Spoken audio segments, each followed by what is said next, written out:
장마가 끝나면서 여름 휴가로 해외로 여행 떠나시는 분들 많으실 겁니다. 관광객이 급증한 유럽의 명소, 잠깐 영상으로 보셨습니다만 수용 가능 규모를 뛰어넘는 방문객들로 인해서 관람 인원을 제한하는 등 자구책 마련에 나섰습니다. 네, 많은 사람들이 한꺼번에 몰려서 관광의 질이 떨어지고 또 암표가 기승을 부리는 등 당국이 골머리를 앓고 있습니다. 손종현 YTN 이탈리아 리포터 연결해서 현지 상황 알아보겠습니다. 손종현 통신원 나와 계시지요? 네, 안녕하십니까? 예, 안녕하세요. 네, 손송 씨는 뒤에 보니까 로마 콜로세움 맞습니까? 네, 콜로세움 앞에 나와 있습니다. 네, 지금 그 현지 시각이 몇 시쯤 됐어요? 지금 오전 7시입니다. 오전 7시. 아침 7시라서 관광객들의 모습은 많이 보이지 않는 것 같은데요. 지금 유럽 날씨가 상당히 덥다면서요? 네, 현재 여기 이탈리아 남부 지역 같은 경우는 예. 실제 온도가 40도를 넘어가고 있고 체감 온도는 50도에 육박하고 있습니다. 예, 지금은 좀 어떠세요? 지금도 많이 더운가요? 지금은 오전이다 보니까 상대적으로 좀 시원한 편이지만 예. 오전 10시가 넘어가면은 36도를 넘어서고 1시, 2시쯤 되면 이제 41도, 42도 정도까지 올라갑니다. 예, 그 날씨 관련해서 독일의 보건부 장관이 글을 올렸는데 그 글이 논란이 되고 있습니다. 기후변화로 인해서 이탈리아의 관광 산업이 종말을 맞을 것이다. 이런 취지의 글을 올렸는데 이 글 보셨습니까? 네, 봤습니다. 현지에서도 현재 이제 많은 논란이 일고 있는데 타국의 정치인이 예. 한 나라의 산업에 대해서 거론을 했기 때문에 많은 반박들이 이어지고 있습니다. 예. 다만 실제로 너무 덥다 보니까 바닷가를 제외한 일반 유적지 관람이 상당히 어려운 상황이고 네. 이제 여행객들의 체력 소모가 상당한 상황이다 보니까 다만 이제 이탈리아 측에서는 이게 비단 관광 산업만의 문제가 아니고 예. 이탈리아만의 문제가 아니라 범지구적인 문제이기 때문에 우리가 여기에 잘 대처를 해서 이 문제를 잘 해결해 나가야 한다라고 이야기를 하고 있습니다. 그렇군요. 오전 10시가 넘으면은 뭐 40도, 체감 온도 40도를 넘는다 이런 말씀도 해주셨는데 관광객들이 요즘 많이 온다고 하고요. 우리 한국 관광객들도 많습니까? 네, 코로나 이후로 90% 이상 감소했다가 예. 작년부터 조금씩 여행객들이 증가하고 있습니다. 예. 네, 현재 최근 1년 사이에 두세 배 정도 회복이 되었고 아. 특히 올해 부활절 같은 경우만 이탈리아를 방문한 한국인 여행객이 2만 명을 넘어섰습니다. 아. 네, 현재는 성수기다 보니까 조금씩 예. 더 증가하고 있는 추세입니다. 그렇군요. 예. 그런데 지금 바티칸이나 콜로세움, 지금 계신 콜로세움 같은 주요 관광지에서 암표상들이 극성을 부리고 있다는 소식이 들려오는데 지금 상황은 얼마나 심각합니까?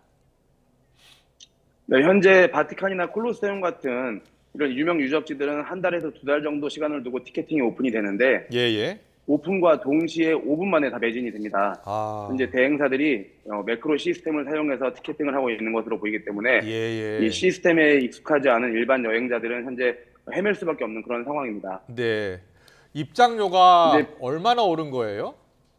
그럼 암표를 살려면 네, 입장료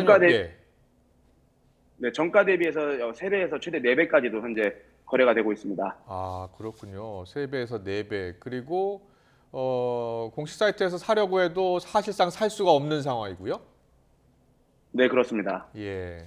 예, 그리고 지금 이탈리아 상황도 그렇지만 파리 루브르 박물관 하루 방문 인원을 크게 줄였더라고요. 4만 5천 명에서 3만 명으로 제한을 했다고요. 네, 맞습니다. 현재 루브르 같은 경우도 인원을 제한하게 되면서 표를 구하기가 더욱 어려워진 상황이라 네. 1년 전부터 예매를 해야지만 들어갈 수 있다라고 하고 있습니다. 1년 전부터요? 네, 그렇습니다. 아.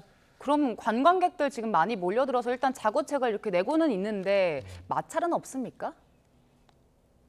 현재 이런 부분들 때문에 이제 저 여행사들끼리도 이 한국인 여행사뿐만 아니라 이탈리아 여행사, 다른 나라 여행사들끼리도 이런 티켓 전쟁, 저희가 소위 말하는 티켓 전쟁이 일어나고 있고, 그리고 여행객들이 증가하는 만큼 아무래도 이 여행객들이 발생시키는 쓰레기라던가 문화재 훼손 이런 문제들 때문에 현지인들 같은 경우도 이런 부분들에 이제 불만을 많이 가지고 있습니다.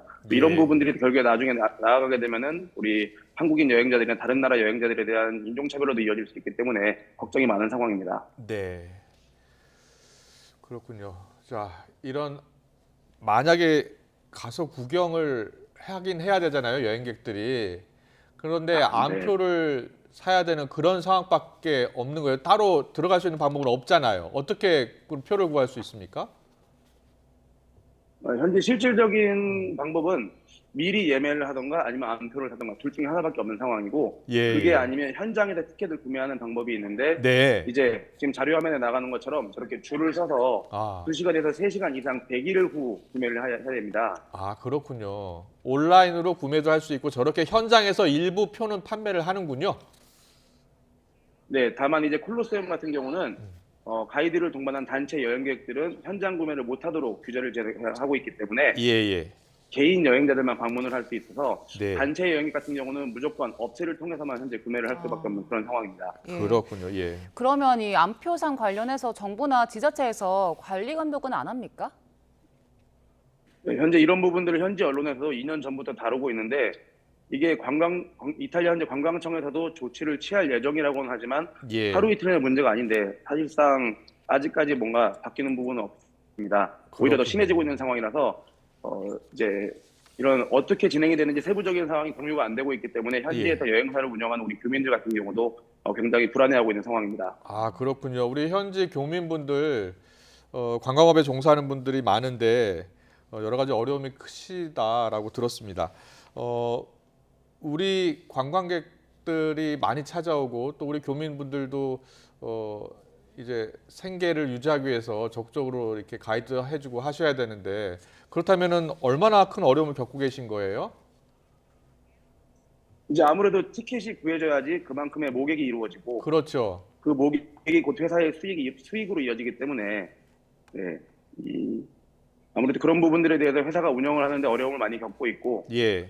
또 이제 티켓을 구하지 못하다 보면은 이런 필수 관광지를 방문을 못하다 보니 여행객들의 불만도 많아지고 있는 상황입니다. 네. 그렇지 않으면은 2-3시간을 기다려야 되는 이런 저희가 선택할 수 있는 선택지가 많이 없기 때문에 이런 부분들 때문에 어려움을 많이 겪고 있고, 비단 이게 우리 한국인 여행사뿐만이 아니라 이탈리아 여행사들도 마찬가지다 보니까 오죽하면은 이제 가이드들끼리 만나게 되면은 서로 티켓은 잘 구했느냐, 어디서 구했냐, 이게 안부를 물을 정도로 예. 굉장히 심각한 상황입니다. 예, 저희 암표 얘기를 좀 해봤고요. 지금이 이제 한참 관광 성수기잖아요. 숙소를 현재 가서 잡는 분들도 많을 것 같은데 바가지 요금 문제는 없습니까? 네, 현재 숙소 같은 경우는 여기 이탈리아 로마를 기준으로 코로나 이전에 대비해서 1.5배 정도 인상되었습니다. 예. 아무래도 전쟁 이후로 특히나 이제 전기세나 가스비 이런 것들이 많이 오르게 되고, 또 코로나 때 감축시켰던 인원들이 아직 충원이 제대로 되지 않은 상태에서 여행객들이 증가하고 있다 보니까 상대적으로 요금이 현재 많이 올랐습니다. 예.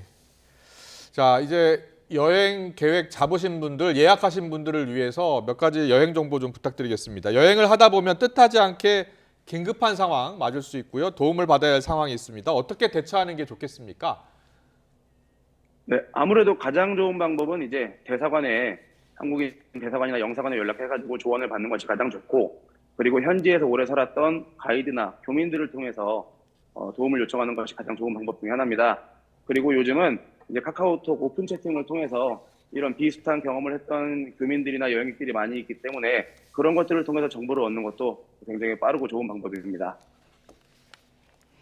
네, 그리고 그 유럽 지역에 소매치기가 위험하다고 알려진 곳들도 좀 있는데 소매치기 당하면 어떻게 대응하는 게 좋을까요?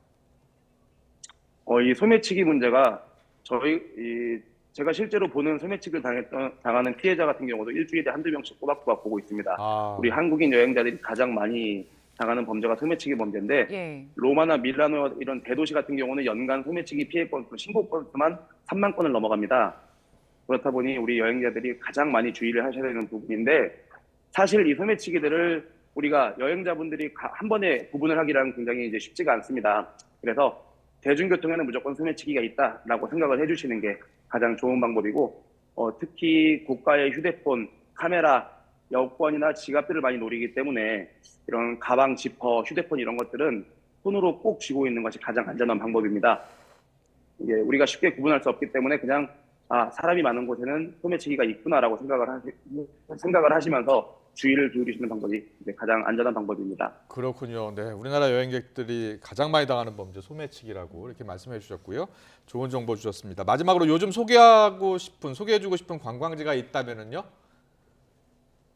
네, 현재 이제 우리 여기 이탈리아 로마, 그리고 피렌체, 베네치아 이런 도시를 방문하는 게 이탈리아 내에서도 이제 클래식 투어라고 해서 가장 유명한 코스인데 현재는 사람들이 많이 찾지 않는 새로운 여행지들이 또 이제 각광받고 있습니다. 예를 들었을 때 이탈리아 남부에 있는 칼라브리아, 시칠리아 섬, 그리고 서쪽의 사르데냐 섬 이런 해변가들이 많이 각광받고 있고 이제 아름다운 토스카나의 평원지대를 중심으로 해서 와이너리, 농가민박 이런 곳을 가는 분들도 많이 계시고 있습니다. 특히나 요즘은 이제 정보가 이 인터넷 시대가 많이 이제 되다 보니까 정보의 발달로 어느 도시든 쉽게 정보를 얻을 수 있어서 매년 새로운 여행지들이 많이 소개되고 있는 상황입니다. 네, 이런 시간에 연결해 주셔서 감사합니다. 관광의 폭증에 몸살 앓고 있는 유럽에 대해서 들어봤습니다. 손종용 YTN 이탈리아 리포터였습니다. 잘 들었습니다. 고맙습니다. 네, 감사합니다.